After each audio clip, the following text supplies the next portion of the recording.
El Papa Benedicto XVI nos lo ha recordado. Por eso nosotros le cantamos a la palabra, a Jesús palabra, que es el que en estos momentos toma la importancia en este lugar, nadie más.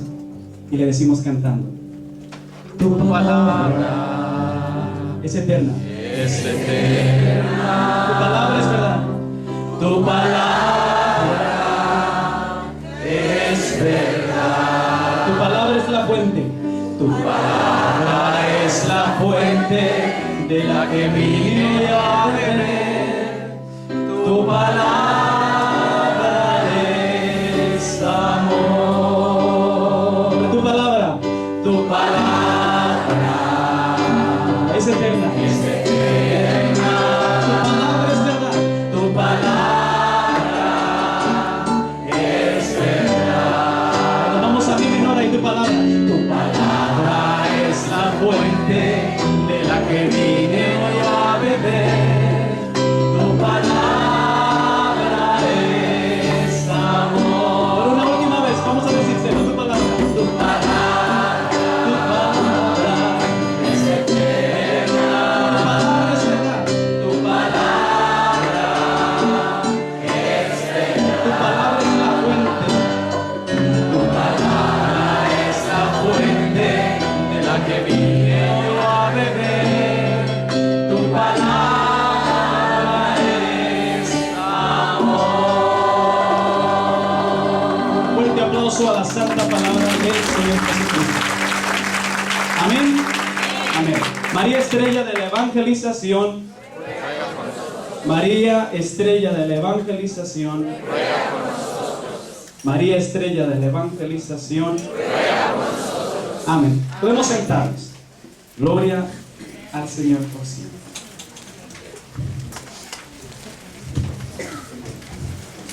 Bueno, ya yo me estuve empapando allá afuera de el poder que el Señor manifiesta en la comunidad a través de la oración. Se siente la presencia de Dios en este lugar de una manera palpable. Se puede sentir, se puede sentir. Por eso, ante todo, pedirle siempre al Señor que nos mantenga en ese fuego, que nos mantenga en ese ánimo, que nos mantenga en esa presencia que es necesaria en nuestros días del mismo Dios, del cual vamos a reflexionar a través de este tema que es luz. El Dios luz, el mismo Señor Jesús nos lo expresa en el capítulo 8 del Evangelio de San Juan, y es una lectura que vamos a tener muy presente en el Evangelio de San Juan capítulo 8 versículo 12. Yo soy la luz del mundo, dice Jesús, y el que viene en pos de mí no caminará en tinieblas. Amén. Amén. Entonces, para esto me gustaría que entráramos en una pequeña reflexión. Cuentan que había una vez un rey en el Medio Oriente, muy poderoso, muy rico. Poderoso no solamente en cuestiones materiales, poderoso también a nivel del dominio de todos los lugares circunvecinos. Y una vez al año acostumbraba a él invitar a la gente para que la gente de los reinados vecinos, inclusive súbditos, gente que trabajaba en el campo, vinieran y pudieran contemplar la belleza de sus jardines. Se contaba que era de los jardines más hermosos y más bellos de toda la región, inclusive algunos decían del mundo. Y era una vez al año. Y entre aquellos visitantes hubo uno que estaba muy intrigado y muy interesado en conocer el palacio del rey. Quería saber de las riquezas, de la majestad que había más allá de esos simples jardines. Y fue donde el rey, lo cual para otros significaba toda una osadía, hasta una falta de respeto, acercarse con este cuestionamiento, esta pregunta, esta invitación que él mismo se hacía a conocer su palacio. Y como ya era de noche, ya había bajado el sol, pues se acercó, había poca gente, y le dijo: Su Majestad, no se enoje usted conmigo, yo he tenido una inquietud cada vez que vengo año tras año y veo los jardines, no hay duda, son hermosos, pero quisiera ver qué hay más allá de lo que podemos descubrir nosotros cada año. Quisiera ver qué hay dentro de tu palacio. Tienes fama de ser muy rico. Y él le dijo: Nadie de mis invitados jamás ha entrado a mi palacio. Por eso la invitación es a ver parte de la majestad que yo tengo y que se me ha sido concedida de generación en generación. Le dijo, está muy bien, te voy a dar la oportunidad de que seas el único en entrar dentro de mi palacio y poder, ¿cómo se dice?, admirar, poder apreciar la belleza y la riqueza que yo tengo. Lo único que hay es que te voy a entregar una vela, porque ya es de noche, y esa vela la tienes que mantener encendida. Yo no sé cuánto tiempo te va a tomar el recorrer el palacio, pero cuando tú regreses de haber apreciado todo lo que hay en mi palacio, quiero ver esa vela encendida. Si esa vela se apaga, no solamente te vas a quedar aquí en el palacio, sino que vas a pasar a ser uno de mis esclavos. Bueno, era como grande la tentación de descubrir las cosas, pero también era grande el riesgo que estaba corriendo aquel hombre. Y al instante recibió aquella vela encendida y empezó su travesía por el palacio. Y mientras iba caminando, de momento soplaban un poco de brisa, un poco de viento, y el hombre se asustaba e iba caminando, pasaron horas, llegó la madrugada, y casi ya para salir el sol, venía ya de regreso a donde estaba el rey. Llamaron al rey, y el rey se dio cuenta que venía todavía con un pedacito de vela, pero todavía encendida. El rey se sonrió y le dijo, veo que has cumplido con lo que te pedí. Por lo tanto, no hay ningún problema, puedes regresar a tu lugar de origen. Pero platícame antes de eso, ¿qué tú crees? ¿Qué tú opinas? ¿Qué tú piensas de mi palacio? ¿Verdad que es hermoso? ¿Verdad que es grande la riqueza que se me ha sido concedida de generación en generación? El hombre muy tristemente bajó la cabeza y dijo, Majestad, la verdad es que no pude apreciar nada. No pude descubrir nada, no pude ver nada, no sé ni siquiera lo que había dentro del palacio, porque iba tan asustado, pendiente de que la vela no se me apagara, que al final me he dado cuenta que estuve pendiente de la luz en medio de todo este camino, sin poder descubrir nada más. Queridos hermanos, en este retiro, el Señor nos ha estado hablando de la gracia. Y la gracia no es otra cosa en nuestras vidas que esa luz que Dios nos ha entregado encendida, una luz radiante, una luz que se nos ha entregado y simbólicamente se nos entregó a nosotros en un momento de nuestra vida. ¿Se recuerdan cuál fue ese momento? En el bautismo. Se nos entregó una vela, mis hermanos, y esa vela simboliza la luz de Dios en nuestras vidas, la luz de Cristo. Por eso empezaba diciendo que la carta de San Juan capítulo 18 versículo 12 nos dice el mismo Jesús, yo soy la luz del mundo. El que viene en pos de mí, el que camina en pos de mí, no andará en tinieblas. Y esa luz, mis hermanos, que se nos entregó en el bautismo, es la luz que deberíamos de tener encendida hasta este momento en nuestras vidas. Si hubiésemos hecho, o si estamos haciendo, o estuviésemos haciendo lo que aquel hombre, por temor, hizo mientras recorría el palacio. El palacio es este mundo. El palacio es todo lo que nos rodea, la creación majestuosa de Dios. Una creación rica, una creación hermosa, bella.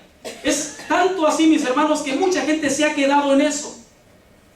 Y se ha despistado por ahí, se ha quedado solamente en la creación de Dios, sin llegar a aquel que ha sido el creador de todas esas cosas.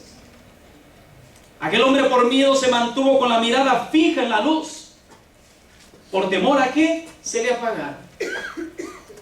A los padrinos y a los padres se nos dijo en el bautismo que se nos entregaba esa luz porque la criatura era chiquitita y que nosotros trabajáramos, nos preocupáramos porque esa luz ¿se recuerdan las palabras? No se nos dijo que no se apagara, sino que se acrecentara. Por eso se nos entrega como una llamita pequeña. Se acrecentara. Entonces es importante descubrir cómo podemos acrecentar esa luz. O cómo podemos tan siquiera, no acrecentarla, pero mantenerla, conservarla hasta el día que Cristo venga. Amén. Amén. ¿Cuántos quisieran de verdad tener esa llama encendida y poderla acrecentar? Amén. Ese es el deseo de todos los cristianos. Y por eso estamos en este retiro. Qué bueno que en Adviento hemos escogido estos temas. Yo vine hasta vestido ya de Adviento, miren, para ustedes. Porque Adviento es un momento de preparación. Un momento en el que se nos dice, el mismo Isaías, el profeta, nos dice: una luz nació entre medio de ustedes. Luz para las naciones. Una luz que lo ilumina todo, mis hermanos. Pero muchos le rechazaron. Así que es importante tener presente esto. Se nos ha entregado esa luz. Y yo quiero hablar un poquito antes de entrar en el tema, algo que quizás no es de interés para todos, pero debería de ser. La luz como símbolo, mis hermanos, en la iglesia tiene una gran importancia. Tanto así que la iglesia, como un símbolo, como un signo, es bien importante. Tenemos en la iglesia muchos signos.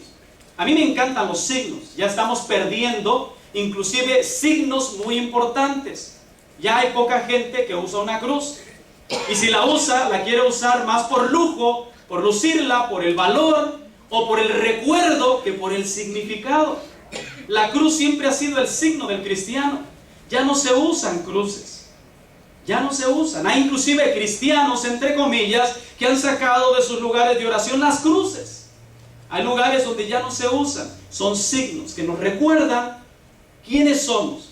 Y la iglesia está compuesta por signos que significan algo profundo. Signos, por ejemplo, dígame signos que son sacramentales dentro de la iglesia. Hemos hablado de uno, por ejemplo, en el bautismo. ¿Qué signo usamos o qué símbolos usamos dentro? Aceite, agua y la vela, ¿verdad? Se dan esos signos. El asunto es que a veces nos quedamos en esos signos, en esos elementos, sin llegar, sin trascender, sin ir más allá del significado. Y nos quedamos en eso. Y hay que conservar la velita bien bonita como un recuerdo, ¿verdad? Entonces nos quedamos puramente en eso, sin entender la profundidad del significado. ¿Qué es, por lo tanto, mis hermanos, en nuestra vida? ¿Qué significa eso? En nuestra vida hay otros signos, perdón, antes de entrar en eso, porque quisiera que tuviéramos esto presente. Hay otros signos también dentro de la misa. ¿Qué otros signos? Importantísimos. ¿Ah? El vino, el pan, está el agua, otros elementos. El incienso. Bueno, el amor, mire, toda la celebración está compuesta. Las vestimentas, los inciensos, los colores. ¿Se dan cuenta? Hay todo un mensaje profundo. Es decir, si entráramos a la iglesia encontramos todo un mensaje profundo de la grandeza de Dios, si los entendemos o si nos preocupamos por ir un poco más allá. ¿Por qué hoy es verde la vestimenta del sacerdote? ¿Por qué en Adviento esas velas, aunque nos las explican, se nos olvida? ¿Por qué esas velas? ¿Por qué se prende una? ¿Por qué una es de un color diferente a las otras tres? Es importante. Yo quiero con esto exhortarlos antes de entrar al tema de lleno sobre la importancia de ser nosotros luz. Estoy en la introducción, todavía no he entrado ni en el tema. Importante. Entonces, hay sacramentales. Por ejemplo, en el bautismo el más importante es el agua. Y el agua la utiliza, por ejemplo, el sacerdote para lavarse las manos. ¿Por qué se lava las manos el sacerdote? Ahí lo dijo, ¿verdad? Entonces estamos yendo a un punto más allá. No solamente por el hecho de limpiárselas porque tenga sucio las manos, sino que tiene el símbolo, el signo de purificación. Entonces nos está trayendo de un elemento a algo más profundo. Es decir, el agua en el bautismo nos purifica interiormente, ¿verdad? Y se da ahí. Por eso nosotros en el momento del bautismo se nos son limpios los pecados. Se nos da ahí mismo la redención. Somos redimidos, fíjese, de una manera muy especial. Somos nosotros rescatados de la muerte a través de esa purificación interior. Por eso el bautismo es un sumergirse. De hecho, el significado es eso, un sumergirse en las aguas. Saben que las aguas tienen un significado desde tiempos muy antiguos. Entonces es importante saber que el agua no solamente es algo para limpiar, para bañarse, para tomar, sino que simboliza, significa purificación. Amén. Esto ya lo entendíamos, pero quiero llegar aquí porque es bueno que todos crezcamos al mismo tiempo. Si somos el cuerpo de Cristo, imagínense un miembro del cuerpo creciendo musculosamente, fuertemente, más que otro de los miembros. Vamos a vernos defectuosos. Es importante que la iglesia crezca en estas cosas tan importantes. Entonces, voy a pasar este punto. Vamos entonces a entrar al tema. El tema es: sean hijos de la luz. Vamos a encontrar esto en la carta a los Tesalonicenses, primera carta de los Tesalonicenses, capítulo 5. Vamos a leer desde el versículo 4.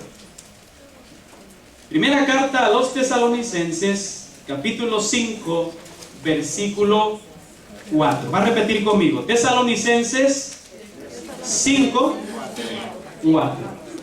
Es importante eso. A mí, ya dijeron que soy el director de la escuela. A mí me encanta que repitamos, porque lo importante no es que usted sienta que el tema estuvo interesante y bonito, sino que usted aprenda. Que usted aprenda. Eso es lo más importante, es el objetivo, que nos quedemos con algo. Entonces, vamos a ver lo que nos dice la palabra de Dios. Dice así: en lo que se refiere al tiempo y el momento, hermanos, no tengan necesidad de que les escriba. Ustedes mismos saben perfectamente que el día del Señor ha de venir como un ladrón en la noche. Cuando digan paz y seguridad, entonces de repente vendrá sobre ellos la ruina. Estoy leyendo desde el versículo 1. Como los dolores de parto a la que está encinta y no escaparán. Vamos a la parte importante. Pero ustedes, hermanos, no viven en la oscuridad para que ese día les sorprenda como el ladrón. Pues todos nosotros somos hijos de la luz e hijos del día. Nosotros no somos de la noche ni de las tinieblas. Así pues, no durmamos como los demás, sino velemos y seamos sobrios. Pues los que duermen, de noche duermen, y los que se embriagan, de noche se embriagan. Nosotros, por el contrario, que somos del día, seamos sobrios y revistámonos de la coraza de la fe, de la caridad, del yelmo de la esperanza y de la salvación. Dios no nos ha destinado para la ira, sino para obtener la salvación por medio de nuestro Señor Jesucristo, que murió por nosotros para que, velando o durmiendo, vivamos junto con Él. Por esto, confortaos mutuamente y edifíquense los unos a los otros, como ya lo hacen. Palabra de Dios. Una lectura, quise leerla larga para agarrar un poquitito de todo el contenido de esta lectura. Nos está hablando de que nosotros somos hijos e hijas de la luz. ¿Qué significa eso? Significa que si somos hijos de la luz es porque nuestro Padre es la luz. No solamente luz, sino que es la luz, la única Dios verdadera. Vamos un poquitito, mucho más atrás. Digo un poquitito porque habría que leer mucho. Yo me he quedado asombrado cuánto hay sobre la luz, y me quedé estacionado en la Biblia en San Juan. San Juan posiblemente es el que habla más, escribe más acerca de la luz. No solamente el Evangelio, pero inclusive las cartas. Pero vamos a ir un poquitito más atrás. Génesis capítulo 1. Génesis capítulo 1. ¿Qué tiene que ver conmigo eso de la luz? Ok, yo soy hijo de la luz. Pero ¿cómo yo me daré cuenta? ¿Cómo yo puedo reflexionar de la gravedad de saber o no si estoy yo viviendo como un hijo, una hija de la luz, o si esa luz está encendida dentro de mí? ¿O dónde está? ¿Quién es esa luz? Podemos decirlo de nombre, pero quizás se ha pasado a tu lado y ni cuenta te has dado. ¿Has sentido su calor? ¿Has sentido y has visto en algún momento su reflejo? Pero la has dejado pasar porque no le conoces. Vamos a ver la gravedad de esto. Capítulo 1 del libro del Génesis. Dice la palabra del Señor: al principio Dios creó el cielo y la tierra. La tierra era un caos. ¿Cómo dice que la tierra era? Un caos. Y era confusión y oscuridad. Era confusión, repita conmigo, confusión y oscuridad por encima del abismo. Un viento de Dios aleteaba encima de las aguas. Versículo 3. Dios dijo: hágase la luz, y hubo luz. Vio Dios que la luz estaba bien, y apartó Dios la luz de la oscuridad. Llamó Dios a la luz día y a la oscuridad noche. Y atardeció y amaneció por primera vez el día primero. Palabra de Dios. ¿Quiere decir que antes había tiempo? No había tiempo antes.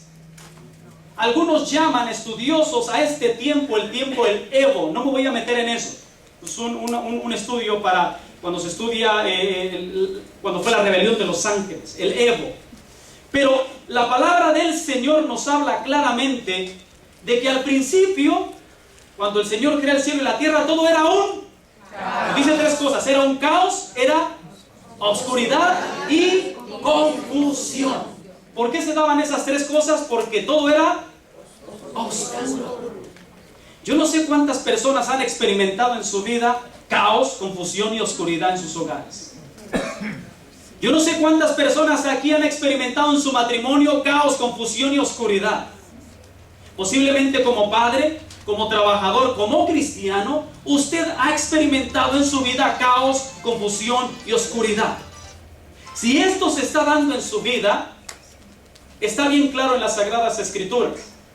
Es porque en su vida hace falta la luz. Dígale a su hermano y a su hermana: hermano, ¿le hace falta la luz? Más bien pregunte: ¿le hace falta la luz? Reflexiona. No, pero nada más eso, nada más eso. Aquí ya la esposa se está desquitando y viste. Por eso te llamo negro. Por la noche. No, miren mis hermanos.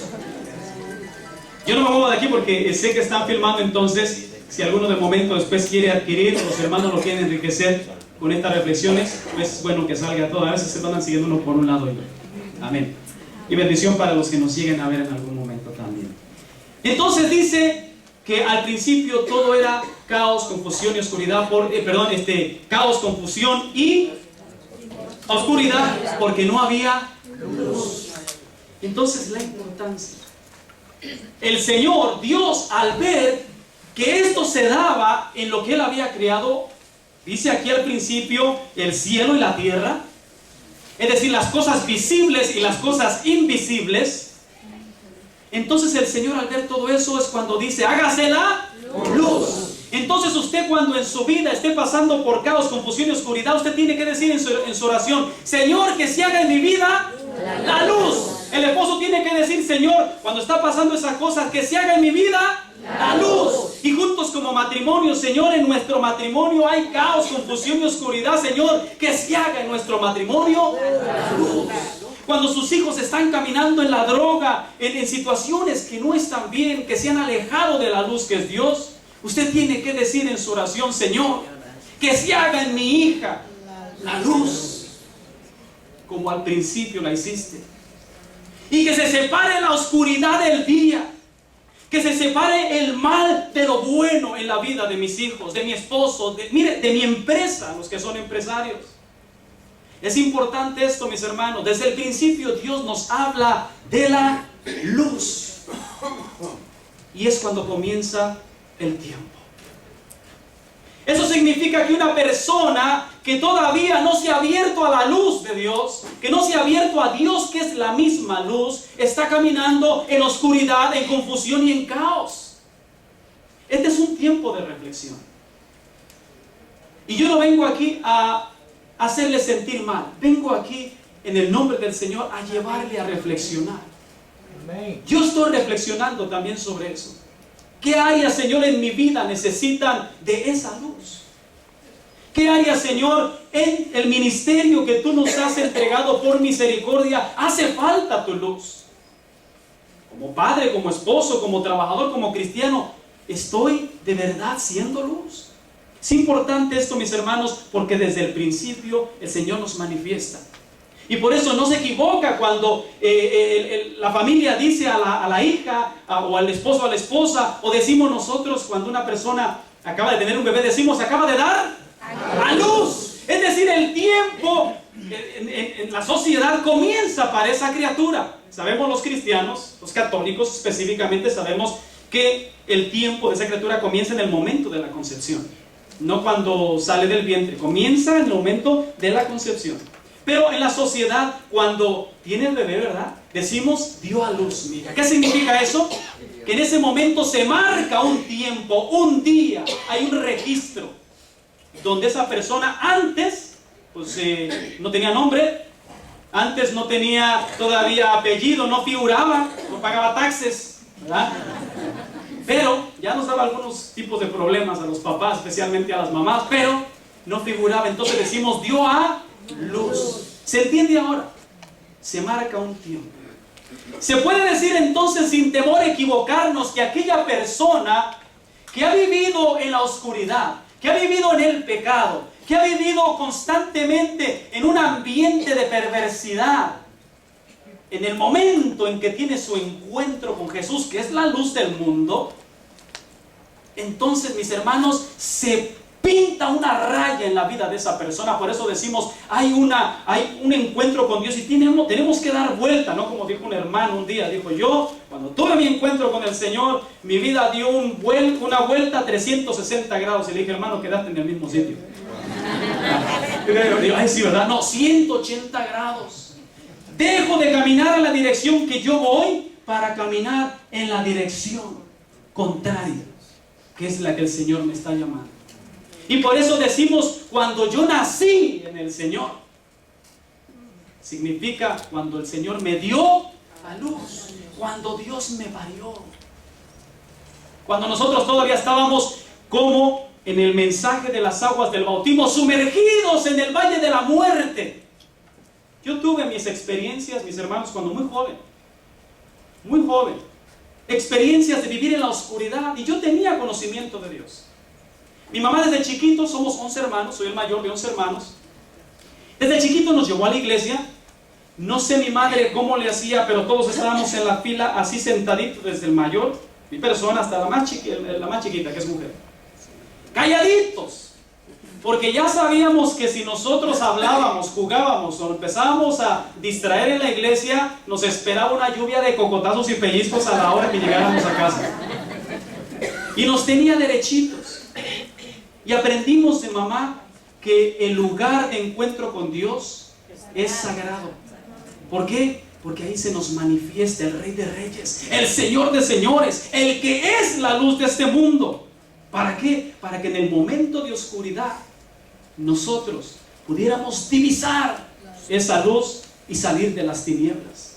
Y mamá siempre nos decía, un día que ustedes se caigan, siempre nos expresaba, yo no entendía el término caerse, yo me he roto las narices cada rato, y siempre nos hablaba de caerse y de caerse.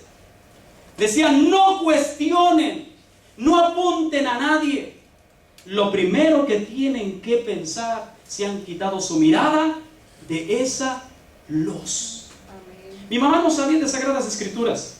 Después me he encontrado con la carta a los Hebreos, en el capítulo 2 de toda la carta a los Hebreos, que dice, por eso estoy con mi mirada puesta en Jesucristo, que es el principio y el final de nuestra fe. Él es el principio y es el final. Yo cuando me encontré eso, yo dije, ¿qué razón tenía mi mamá? Y yo me alejé de la iglesia.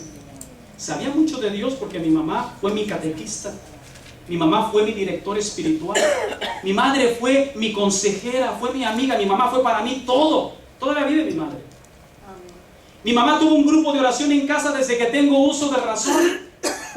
Pero cuando llegó el momento de rebeldía, que era yo un muchacho de 16, 17 años, yo me alejé de esa luz. Me caí. Y lo primero de una persona que está en la oscuridad es lo que le pasó a los ángeles en el cielo. Tienen que justificar de alguna manera su rebeldía. Y empecé a apuntar al sacerdote. y empecé a apuntar a los ministros de la iglesia. No hay pretexto. Al final yo sabía que había quitado la mirada de la luz. Una época, no voy a contar el testimonio completo, pero la oración de mi madre siempre fue esa: Señor, regrésalo a tu presencia, porque tú eres la luz y Él no anda más que en pura oscuridad. Y fue una oración constante. Y el Señor, a través de personas como hermanos que están aquí, a través de la música, servidores, predicadores, el sacerdote, son pequeñas lucecitas que juntos, mis hermanos, queremos irradiar, aunque sea un poquito, a través de la palabra y del servicio y del ministerio, la luz que Dios nos ha regalado para poder ser instrumento para otros. Por lo tanto, mis hermanos, es importante tener esto presente. En la carta a los Efesios, apunte ahí. En la carta a los Efesios, en el capítulo 5, versículo 8 en adelante. Vamos a leer un poquitito más para adelante. Déjenme ver. En la carta a los Efesios, capítulo 5, no, vamos a ir... déjenme ver dónde los voy a tirar, porque no quiero leer lecturas muy largas. Capítulo 5, versículo 14. Dice: pues todo lo que queda manifiesto es luz. Por eso se dice: despierta tú que duermes y levántate de entre los muertos y te iluminará Cristo. Así pues, mirad atentamente cómo vivís. No seas necios sino sabios, aprovechando bien la ocasión, porque los días son malos. ¿Quiénes están de acuerdo en eso? Amén.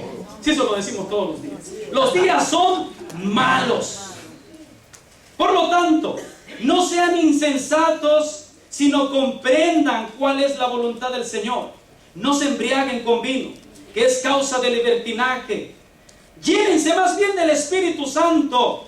Revístanse, dice, y reciten entre ustedes salmos, himnos, cánticos inspirados. Canten al Señor, salmodien en vuestro corazón al Señor, dando gracias a Dios por siempre y en todo momento, a Dios Padre, en nombre de nuestro Señor Jesucristo. Palabra de Dios. Te alabamos, Señor. Nos está dando pautas de cómo mantenernos en la luz. Importante. Vamos a ver cómo podemos saber entonces nosotros, mis hermanos, que estamos en la luz. ¿Ustedes cuántos quisieran saber? Es decir, ¿por qué es importante esto? Escuchaba yo hace unos días una persona que decía: yo hago esto, yo hago aquello, yo en mi casa así, yo en mi casa así. Yo de momento reflexionaba, conocemos a la persona, sabemos que es muy buena gente, pero resulta que unos días antes había estado yo hablando con la esposa de esta persona y me decía: ay, hermano, necesitamos ayuda. Si usted supiera, ya no aguanto a mi marido, porque es candil de la calle y oscuridad en su casa. Y yo dije: ay, Madre Santa, ¿verdad? Si uno puede decir lo que quiera, entonces ¿cómo podemos saber que somos luz? Vamos a Primera de Juan, capítulo 2, versículo 10. Primera de Juan. Me van monitoreando porque yo entro en el tema y me van saliendo después lecturas y las sigo tirando. ¿Está bien? Primera de Juan, capítulo 2, versículo 10. Primera de Juan, capítulo 2, versículo 10. Vamos a leer, para agarrar todo el mensaje. El central es el versículo 10. Vamos a leer desde el versículo 8. Y sin embargo les escribo un mandamiento nuevo, que es verdadero en él y en ustedes. Pues las tinieblas pasan y la luz verdadera brilla ya. Quien dice estar en la luz, vamos a ver cómo sabemos que estamos en la luz. Quien dice que está en la luz y aborrece a su hermano, a su hermana, a la suegra, al jefe de trabajo, o sea, al próximo, a su hermano, no de familia de sangre, sino a su hermano, dice: y aborrece a su hermano, aún, dice, está aún en las tinieblas. Quien ama a su hermano permanece en la luz y no tropieza. Pero quien aborrece a su hermano está en las tinieblas, camina en las tinieblas y no sabe a dónde va, porque las tinieblas han cegado sus ojos. Palabra de Dios. ¿Cuántos quieren multiplicación en su vida? Perdona a tu hermano, dale la gloria a Dios, aleluya. Perdona que te ha hecho daño. Miren, eso es solamente una cosa. ¿Cómo sabemos entonces que estamos en la luz? Si amamos al hermano. Dígale al que está a su lado, ama a tu hermano, ama a tu hermana. Gloria a Dios. Efesios capítulo 13, mis hermanos.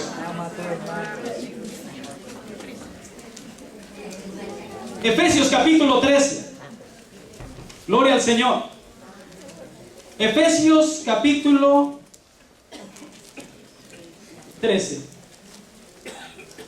Vamos a ver. Dios nos quiere revestir. Capítulo 13, versículo 11. Dios nos quiere revestir, perdón, Efesios, no es Efesios. Es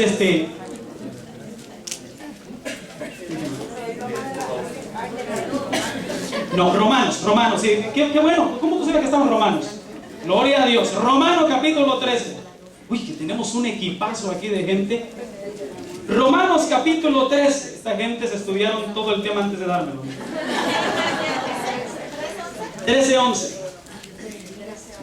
Tener en cuenta el momento en el que vivimos. Tener en cuenta el momento en el que vivimos, mis hermanos. A veces algunos estamos muy llenos de vida, muy jóvenes y pensamos, ¿verdad?, a vivir y a gozar que el mundo se va a acabar.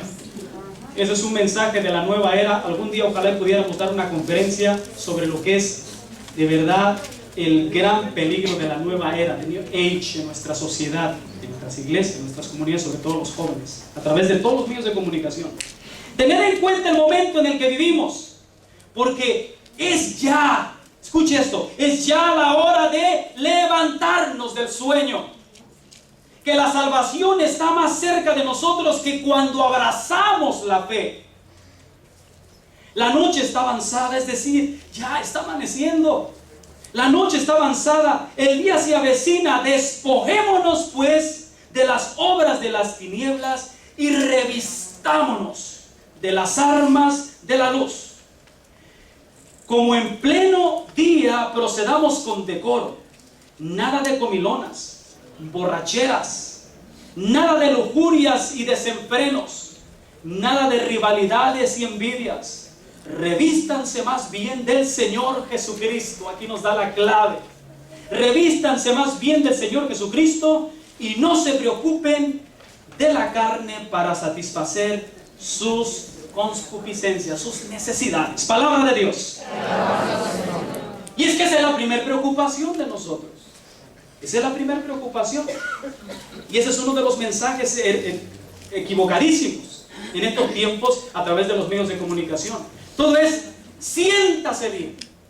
Porque si usted se siente bien, y lo dice Sammy, el que es estilista de otra manera, si tú luces bien, yo luzco mejor, seguro, porque ahí va el billete, ¿verdad? Seguro que sí. Pero siéntase bien, véase bien. Usted es el centro de la historia. Usted es el centro del cosmos. Y por ahí hay unas filosofías a través de clases que se están dando en nuestra diócesis, que no es de la iglesia.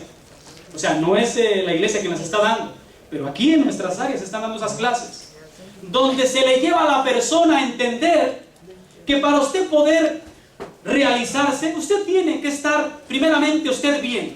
O sea, usted es el centro, usted es el más importante. Mire, no hay nada opuesto en que uno tiene que estar bien, en que uno tiene que verse mejor, en que uno tiene que sentirse de lo mejor y salir adelante.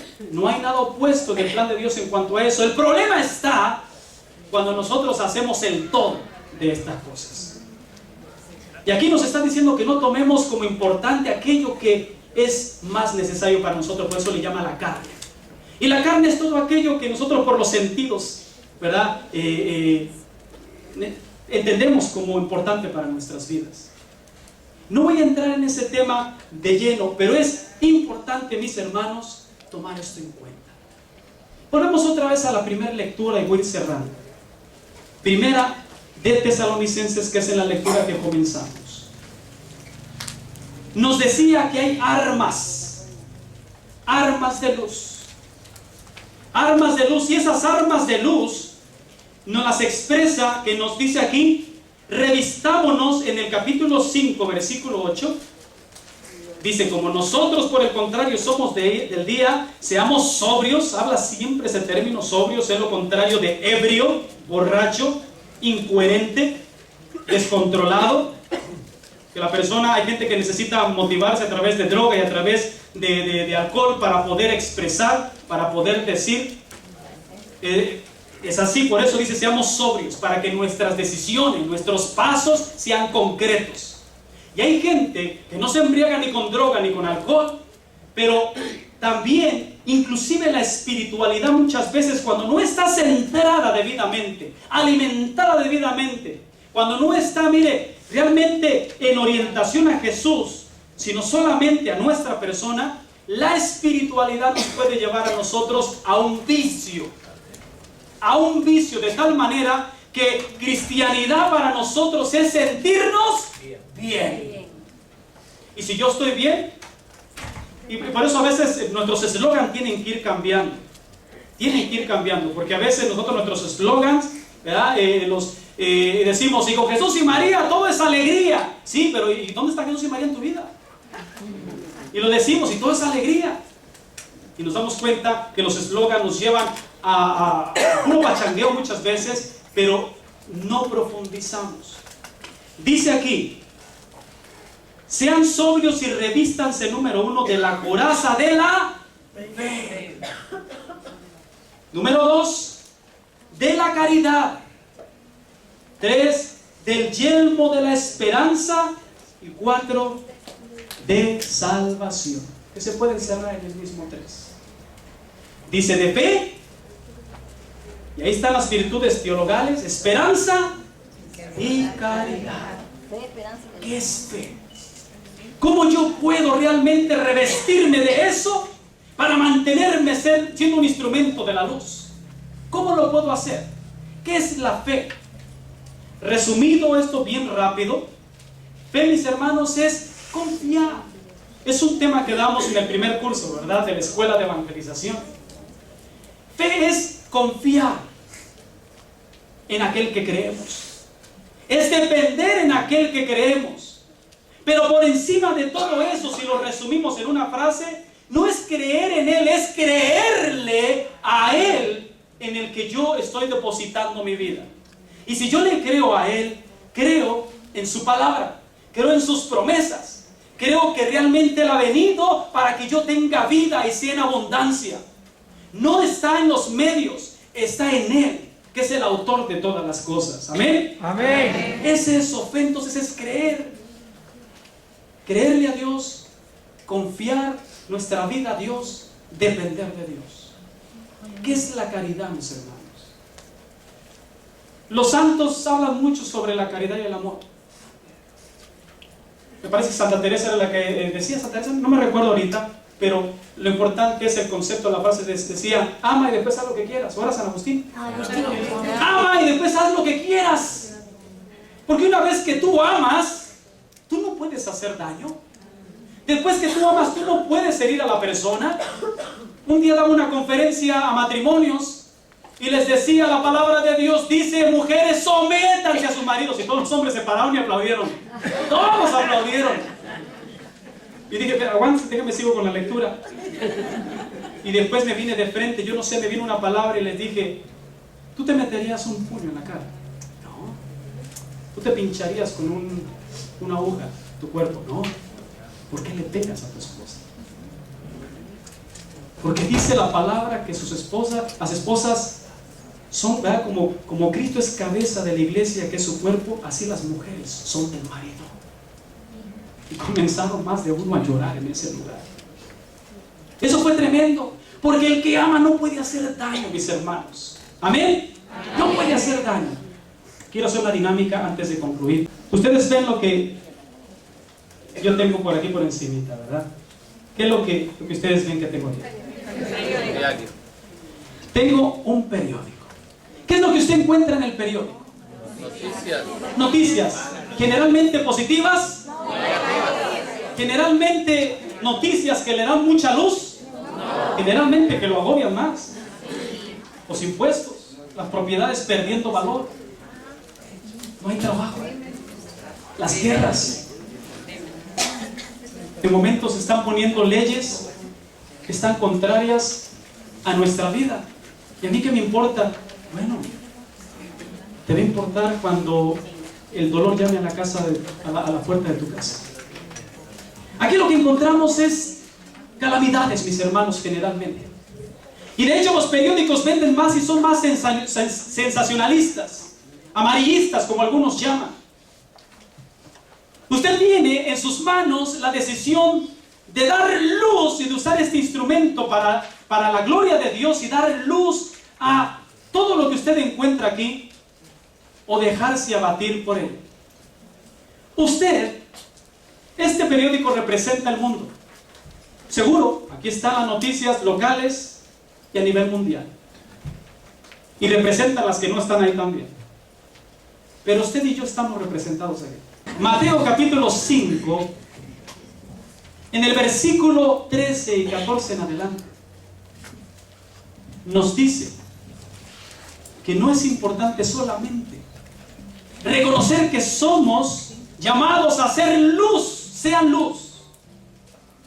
En la carta a los Efesios nos dice que nosotros somos hijos de la luz. Pero aquí en el capítulo 5 de Mateo nos dice que nosotros, por esa naturaleza de ser hijos de la luz y por estar constantemente invitados a hacer la luz, no tenemos nosotros otra opción, es un mandato.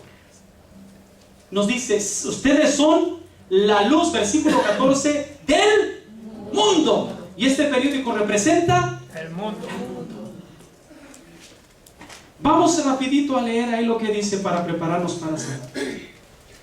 Capítulo 5 de San Mateo, versículo 14. Dice, vosotros sois la luz del mundo. No se puede ocultar una ciudad situada en la cima de un monte, ni tampoco se enciende una lámpara para ponerla debajo del candelero, sino sobre el candelero para que alumbre ¿a quiénes? A todos los que están en la casa. Viene aquí nuevamente la exhortación, el mandato. Brille así vuestra luz delante de los hombres, de las mujeres, de sus hijos, de sus compañeros, de sus enemigos, de la suegra, de todos. Brille así su luz delante para que vean sus obras buenas y glorifiquen de esa manera a nuestro Padre que está en los cielos. Amén. Amén. ¿Amén? Pero ¿qué pasa, mis hermanos? Imagínense que este foco está conectado a la electricidad. Que este foco es su vida. Pero que en estos momentos está apagado y lo queremos prender. Para prender, lo que necesitamos hacer, conectar. Pero está apagado porque no está conectado a la electricidad. La electricidad, la luz, representa a Dios. Este representa su vida. Yo no sé cómo está en estos momentos su vida, prendida o apagada. Pero es verdad que si usted quiere ser luz de su familia, luz en su trabajo, luz en su comunidad, en su matrimonio, como padre con sus hijos, tiene que estar conectado al que es la luz. Quiere recibir luz, tiene que abrirse a la luz. Quiere ser fuego, tiene que venir a donde está el fuego. Y es el único el que dijo en Juan capítulo 8 versículo 12, yo soy la luz del mundo. Lo que está pasando, mis hermanos, que nosotros recibimos la vela que les decía al principio en el bautismo, y posiblemente nuestros padres y padrinos no trabajaron debidamente, o quizás lo hicieron, pero una vez que asumimos nuestra responsabilidad a través de la confirmación, estábamos encendidos. Pero el mundo en el cual estamos nosotros viviendo, compartiendo, caminando, vino y de momento, pues estamos en el mundo. Y nos envolvió. Oiga, y cuando el mundo viene, mire, y nos envuelve, nos aprisiona, el mundo viene de una manera, mire, increíble, nos asfixia. Y cuando viene a ver esa poca luz que había en su vida, ¿qué es lo que va pasando? Ya no la puede ver nadie, no la puede descubrir nadie. Está tan envuelto usted, mi hermano, mi hermana, en el mundo, aún viniendo a la iglesia. Usted viene a la iglesia por cumplir, pero está todavía en el mundo sumergido, que tiene muchas cosas que lo agobian, que lo apartan, que lo matan espiritualmente. Y cuando llega a su hogar, sus hijos lo que ven solamente es el mundo. Cuando viene donde su esposa, lo único que su esposa descubre en usted es el mundo, la carne. Cuando viene usted en la comunidad, esto, mire, mis hermanos, perdónenme, pero es bien fácil ver, inclusive en un servidor, cuando ese servidor está todavía en el mundo, no se ve la luz. ¿Y qué es lo que pasa, mis hermanos, cuando nosotros nos hemos dejado envolver por el mundo? Nos sentimos felices, victoriosos, porque tenemos dinero, un buen carro, joyas o una buena posición. Pero en un abrir y cerrar de ojos, un momento, mire, ¿qué pasa? Viene un golpe. Viene, mire, otro golpe. Y viene, mire, otro golpe. Y otro golpe. Y otro golpe. Llámese enfermedad. Llámese divorcio. Llámese la muerte de un hijo. Llámese la muerte de un familiar. Como usted le ponga nombre. Y le envolvió tanto el mundo que cuando usted regresa donde su casa, después de ese golpe, buscando a Dios, buscando a su familia, a sus hijos, regresa destrozado.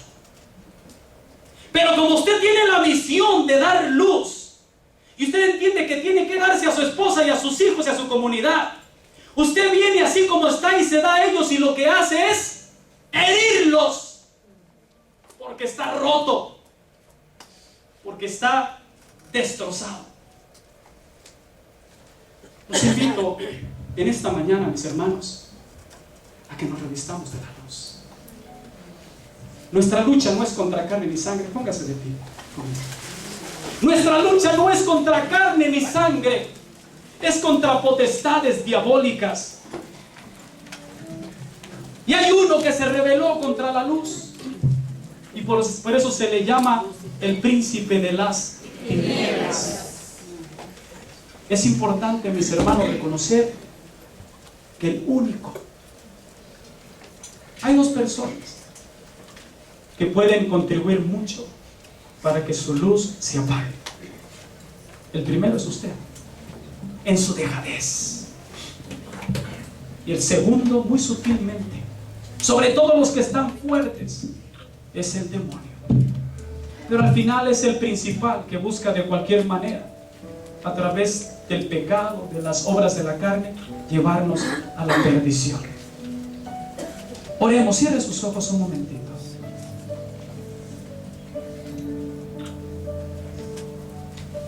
Dios del amor, de la bondad y la misericordia, entendemos, Señor, que tú eres la luz de este mundo. Entendemos, Señor, que tú eres el que nos deja saber a nosotros en esta mañana que nosotros no somos cualquier cosa. Padre, al ser tus hijos, tú nos has expresado que somos también luz. Que tomemos importancia de esto, Señor. No fuimos llamados para vivir en la oscuridad. No fuimos llamados para vivir, oh Señor, debajo de las situaciones, de las adversidades, sino vivir victoriosos en tu nombre, porque quien es luz en medio de este mundo, con tu gracia disipa las tinieblas del pecado, del desamor, de la adversidad, del odio, de la violencia. Si tú estás en estos momentos pasando en tu vida un momento de oscuridad, porque hay dolor en tu hogar, como padre, como madre, como esposos, como hijos, como personas solas, en estos momentos, Señor, te pedimos, Padre, en el nombre de Jesús, que tú nos regales la gracia del fuego poderoso y santo del cielo, el Espíritu Santo, para que encienda en nuestros corazones la luz que necesitamos. Señor, hágase la luz en nuestras vidas. Diga conmigo: Señor, hágase la luz en mi vida. Señor, hágase tu luz en mi vida, en mi mente y en mi corazón.